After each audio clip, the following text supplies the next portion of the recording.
1987, she won the title of Calypso Queen. In 1992, she won the title of KARIBBEAN Monarch and Calypso Queen of the World. And in 1999 and 2003, she won the title of Calypso Monarch of Trinidad and Tobago. Welcome, singing Sandra. We know you as a pioneer in the Calypso arena, and you came into the industry at a time when it wasn't common to see many females. So tell us a little bit about what was the catalyst that made you decide on being a Calypsonian as a career? Well, Marissa, let me say hi to Atlanta. I call it divine intervention because I never saw myself as a Calypsonian. I always, I was into folk due to the National Best Village competition in Trinidad and Tobago, where I had a lot of achievements. As won Best Actress 3 consecutive years, Best so there I was, and I particularly like Negro spirituals. So that is a vision that I had.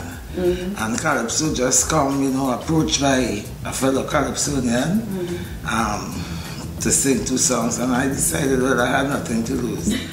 And to all the auditions I went to, I was selected and decided to start with the best. And I started at SYB, which was then Sparrow's Young Brigade, and that's where it all began for me. Right. Gotcha. So I know, during our conversations earlier, we were talking about Calypso versus soca and the direction that we see it going right now. So tell us a little bit about your thoughts on how we keep Calypso music alive so that our youth stay engaged in it and stay involved.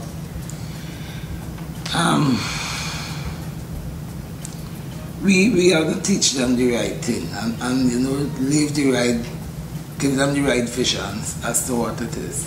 As in trying to help them where we see they're going wrong and not just leave them up to themselves and see they're doing the wrong thing. Some may listen, some may not listen. But then if you could save one, that one might save another one.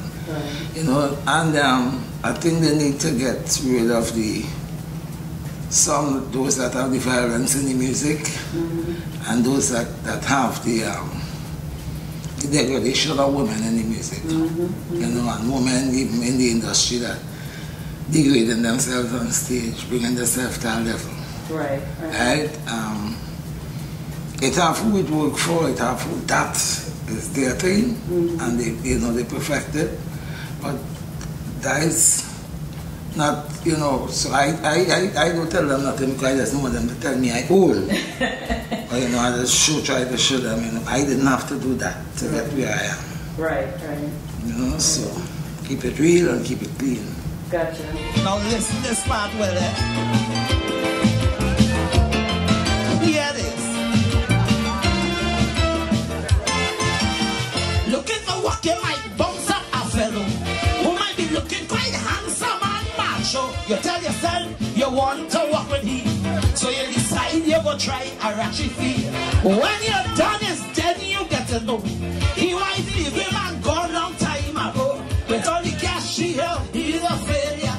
Man is nothing but a blink in your soup. So you touched on something just now in terms of women's empowerment, and we know that that's definitely a theme in a lot of your songs. And then you also have the role of a mother figure in the industry. So tell us a little bit about how you use your influence to kind of shape those around you and doing the same things you're talking about and going the right direction with their music. Well, I try to do the right thing so that they could see the right thing. I am no saint. I don't have all the answers. I am not the best. I am not the most holy or person. But I try to do my best and I try to leave positive vibrations for them. It's up to them because you can lead a camel to the river, you can't make him drink.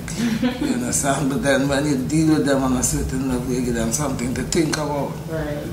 And many times, sometimes at the first time they didn't think about it. And it's like any average young person you're talking to, they might be set in their ways. But, if you keep on dealing there with them, eventually you see they'll make changes. Right. Sure, anyway. I am a woman, I don't make any style. Before I slap them and they die of heart attack. Tell them they go keep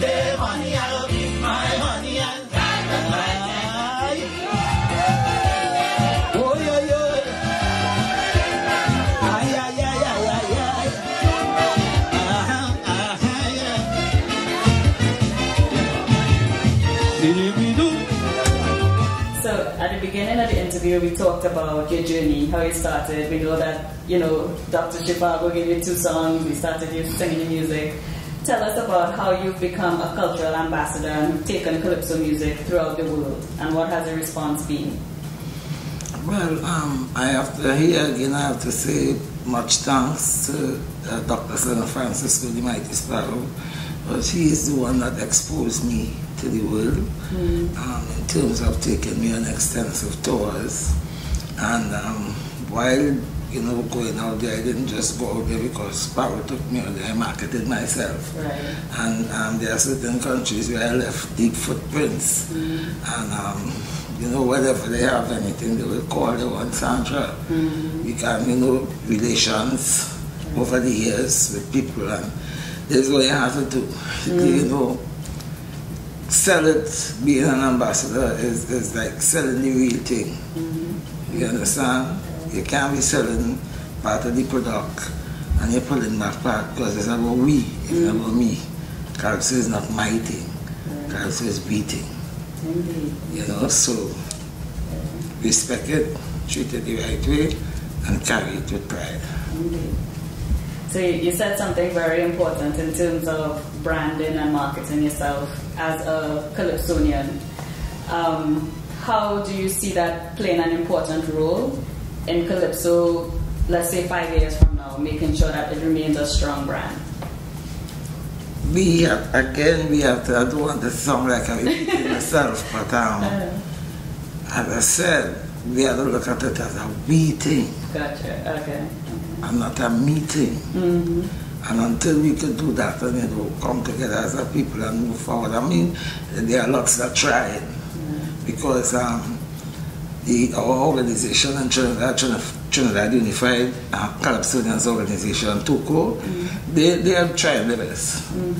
They're trying their best to, you know, to do things during the year, create events. We have family days, and, you know, where Calypsonians could come out and bring the kids, and everybody mingle. So there's a lot going in the right direction. It may take a few years, I think, you know, to hold it, and that way you encourage the younger ones to come, mingle, meet the older ones, you know, and work on it, because conversations will take place once the older ones and the younger ones there. Right. You know, so they're really trying to do a lot and hold the thing together.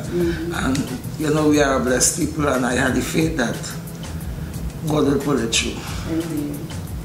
Well, Sandra, we thank you very much for your contributions to Calypso music. We really appreciate it, and we look forward to seeing what's next from you. Thank you. So don't forget, you know, Princess Productions, I want to say thanks to that for having me in Atlanta. You know, thing will be nice. God bless. Indeed. Thank you. It's what you want to in a blinking prostitute. You have a mole on your back, they want to see. They want to see if you have marks on your belly. They want to know how much money you had before, and if you're strong enough to take any more. I have a pride and I have my ambition. I want to hold this head up, I am a woman. So brother, you go keep your dirty money, I will keep my money.